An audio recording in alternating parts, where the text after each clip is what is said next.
Greg Lucero is an ex-gas station attendant who was one of the founding members of the RSU. He's a dedicated Marxist-Leninist Maoist and is currently working to expand union membership, committee organizing, and workers' political power in Utah, largely which he succeeded. But there's, of course, obviously still work to be done. Where some people are revolutionary Marxists, which describes Greg, certainly, it would be remiss not to mention Greg's scholarship, which has informed his revolutionary theory. He has a degree in philosophy and is an alumnus of UVU, Utah Valley State University. Greg does voracious studies in the topics of Soviet history, economics, psychoanalysis, and philosophy. And his pursuit of knowledge, has traveled to Nepal, where he's met with the Maoists and learned a few neato things from them. So without further ado, let's put our hands together for Greg, and so we can hear about the state of the international worker.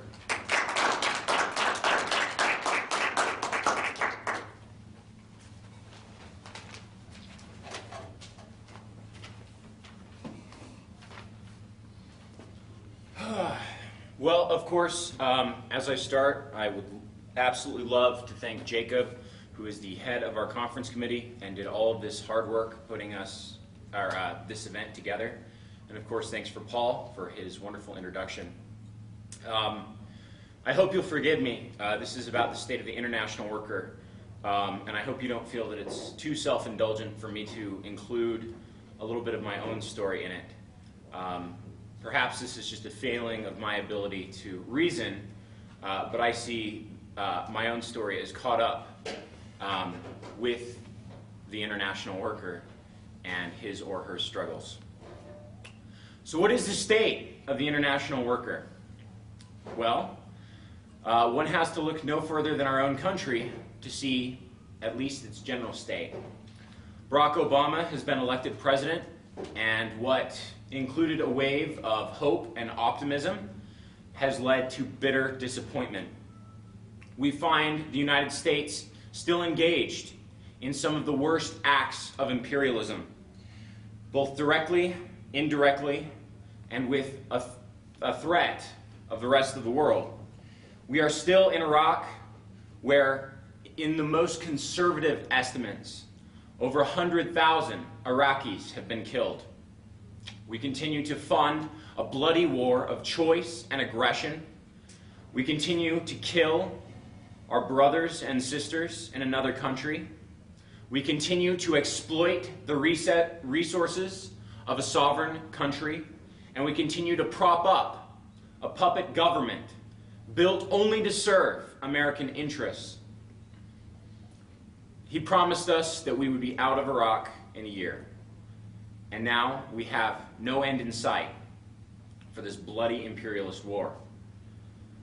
For the good war, if it could be called a good war, Afghanistan, we are still there. We are escalating troops. The abuses of American soldiers have come to light, where they gleefully murder men, women, and children with no regard for the laws of warfare, international human rights, or the basic human decency that is embodied in all of us. Barack Obama has not ever promised to withdraw us from Iraq, and as a matter of fact is escalating this brutal war of aggression. The United States continues to support imperialist, colonialist, puppet regimes, despite the fact that Israel continued to build settlements and announced that they would continue to build settlements on the East Bank, in Gaza, in Jerusalem, as a precursor to Joe Biden arriving, which Barack Obama and Joe Biden described as a slap in the face. For all of their anger at Israel, the money has not stopped flowing. The weapons have not stopped flowing. The brutal apartheid regime, as bad or worse than South Africa, which has murdered not hundreds but thousands of Palestinians and is built upon an illegal occupation of a sovereign people continues to grow. And there's no sign of stopping. The United States continues to fund and support the narcotic, illegal, criminal regime in Colombia. They are expanding 8 military bases to carry out their imperialist war against the armed forces of Colombia. Despite Uribe carrying out illegal attacks in Ecuador, planned assassinations of revolutionary leaders, and gross violations of both international and national human rights laws, the United States shows no sign of slowing in their support for this regime. We send millions of dollars to the Philippines to prop up a criminal government that murders its own people. The examples are countless.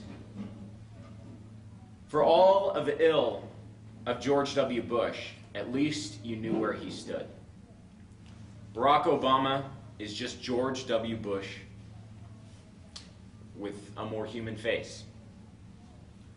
We don't have to look any further than Arizona, Senate Bill 1070, to see the brutal, racist, apartheid nature of the American government. Our brothers and sisters are criminalized, captured, detained, deported, threatened. And if any of you have seen the statistics in Utah, it's likely that a bill will come here with overwhelming support. Europe is no better. Left and central-left governments are being swept out of power by right-wing, xenophobic, fascistic governments that preach a doctrine of hatred, of fear, and greed. The financial crisis has crippled the ability of workers to fight around the world. In the United States, there are cut government programs, there are increased corporate layoffs, and there's increased taxation on the worker. In Europe, once a, if not bastion, at least sanctuary for workers, benefits are being slashed, wages are being dropped, and one has to look no further than Greece, where the entire economy is being shredded for the sake of neoliberal capitalist policies. One would be well inclined to despair. Well, one would be well inclined to preach a philosophy of withdrawal, at least until more opportune times arose. 2 years ago, this is actually my second MayDay event. Last year, I put together by myself a MayDay event. I invited all the speakers.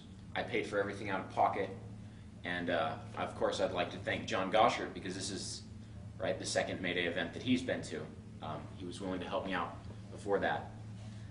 There was another MayDay event before that, a small party with people I considered friends in my house.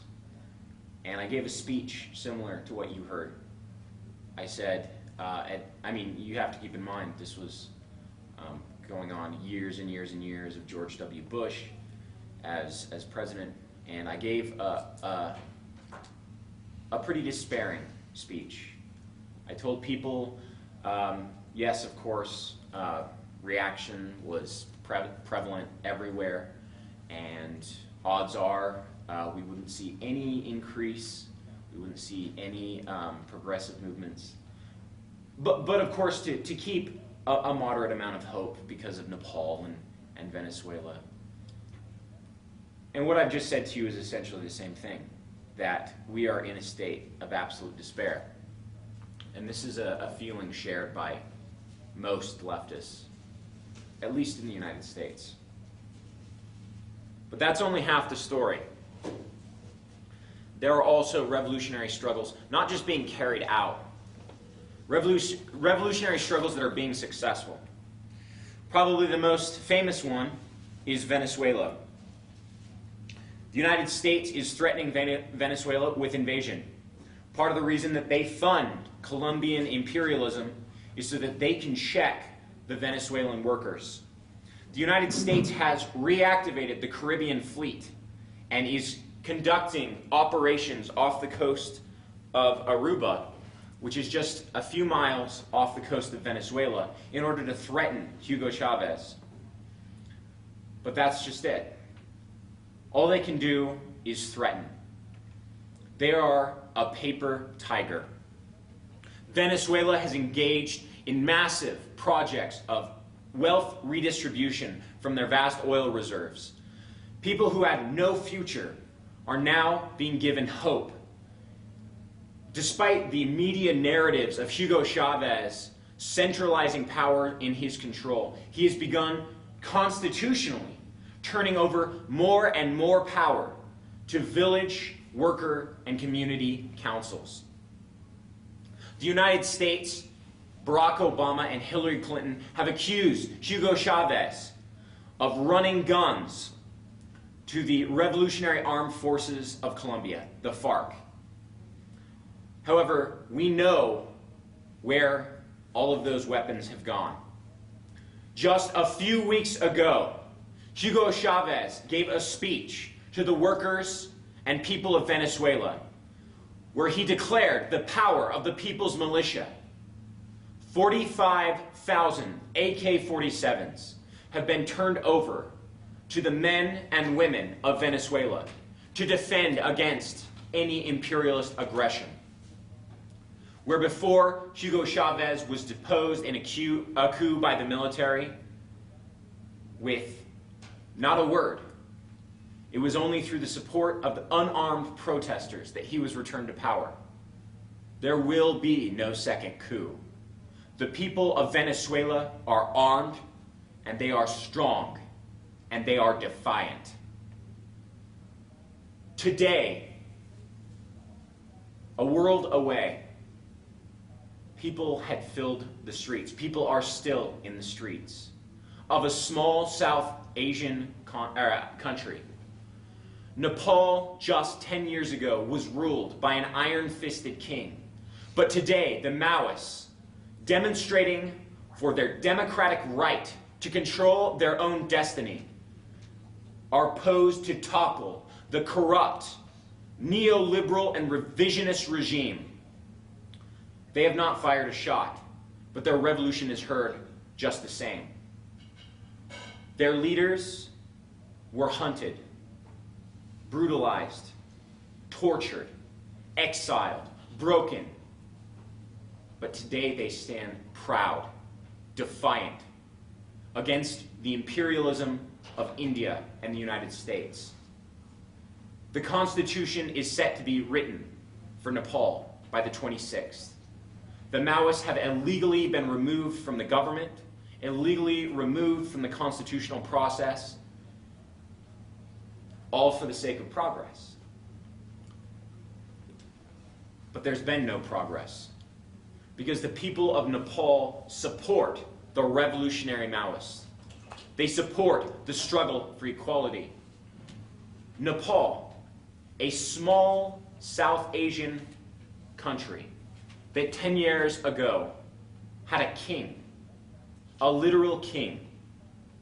And today, they have a constitution greater than ours. 1/3 of their constitutive assembly members are mandated to be women. And yet the United States talks about women's rights. Nepal has legalized abortion, legalized women's reproductive rights. And here in the United States, day by day, women's rights are encroached on. Nepal has legalized gay marriage. It has one of the few openly gay representatives. It has an entire commission dedicated to expanding LGBT rights. And here in the United States, we talk about civil unions and pass things like Proposition 8, which restricts gays' rights to marriage. Ultimately, the Nepali Maoists are faced with a difficult struggle. Through their People's War, they had expanded their People's Liberation Army to control all the countryside. But there was one bastion of reaction, the heart of the imperialist empire, Kathmandu, which they couldn't capture. Now, just 5 years later, Maoists are flooding the street, calling for a general strike that is crippling industry, paralyzing their political enemies, and soon enough will establish workers' and people's power in what will soon be the newest revolutionary republic, Nepal. In India, the Indian government, this is extraordinarily personal for me. I was in Mumbai when the Communist Party of India Maoist was declared illegal. Sick and tired of being passed by for progress.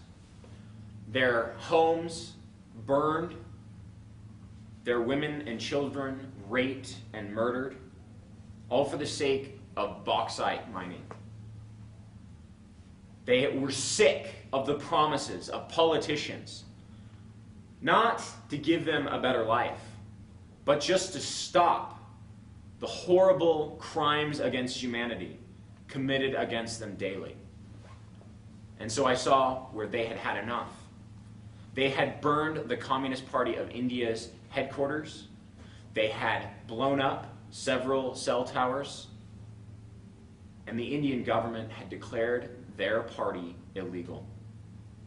I watched with horror as a new set of troops were unleashed. These paramilitary troops were trained as special forces under a general. There were visions of armed soldiers running through dusty plains, and they said, in order to fight the Naxal, you have to live like a Naxal. These were the elite paramilitary and special operations forces that were going to murder the Naxals. But I tried to keep a happy face. The Naxal areas were surrounded. It was declared illegal for any journalist to enter or document the operations of the government. Operation Green Hunt had begun. These elite forces swarmed throughout the forests, burning villages, raping women, and executing men. But I tried to keep a happy face. I tried to show my solidarity and support with the Indian Maoists. But then the truth came out. In what the Indian government, in a sick sense of irony, called a massacre, the Naxals had managed to ambush and kill 75 of these quote-unquote elite special forces. The Naxals had sustained no casualties in their ambush. Suddenly the story changed. These were no longer elite special forces, but rather poorly trained paramilitaries, both with a lack of training, a lack of funding, and a lack of arms. The Naxals surged, expanding their controlled areas outside of their normally controlled forests into the cities. Graffiti began showing up in cities, and still is showing up in cities, along all sorts of the dusty streets. Naxals, come save us.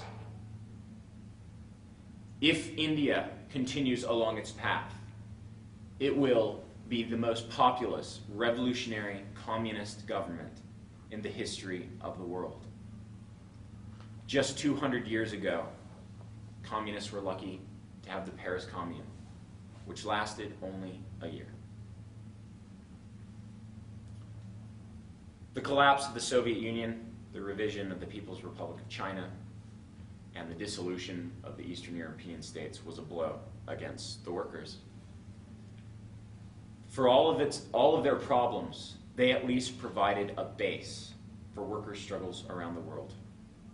Marxist-Leninist parties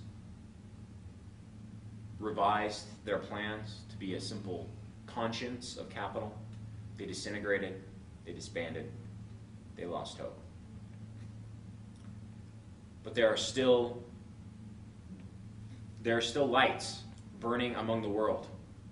Cuba, which was thought to be only a worthless puppet of the Soviet Union, stands strong and proud. They are the only Latin American country to end child malnutrition. They have more doctors internationally than the World Health Organization.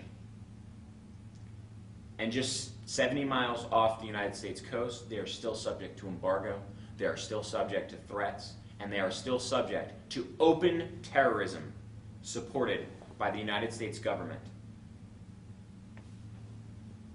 In this case, any despair, any hopelessness is misplaced. Now is the time for us to fight. Now is the time for us to struggle. We are in the heart of imperialism. Every blow that we strike resonates across the earth. So, I am calling for the creation of a non-tendency socialist organization to carry out the struggle here in Utah. It will carry out the economic struggle, it will carry out the political struggle, and it will carry out the social struggle. These United Socialists of Utah will carry out unionization. Without a union, workers cannot be secure in their position. Through collective bargaining, they can demand their rights against the capitalists who would divide them. It will also carry out direct actions. It's not enough for workers to earn scraps from capitalists. We need to begin building our own independent economic institutions outside of capitalism. Worker exchanges, worker schools, community gardens. It will also carry out the political struggle in Utah. It will fight for referendums for the people of Utah. It will fight for equal education, not based on your location and property tax and parents' income, but a universal education that grants equality and opportunity to every Utah student. It will fight for equal rights for immigrants as well as citizens. It will not allow these racist, imperialist, capitalist policies of racial profiling, deportation, broken families, and exploited workers. It will also carry out the social struggle. It will bring together neighborhoods through community organizing, and it will bring together the people of Utah on what they actually have in common, rather than their own narrow political interests. There's something that we have forgotten.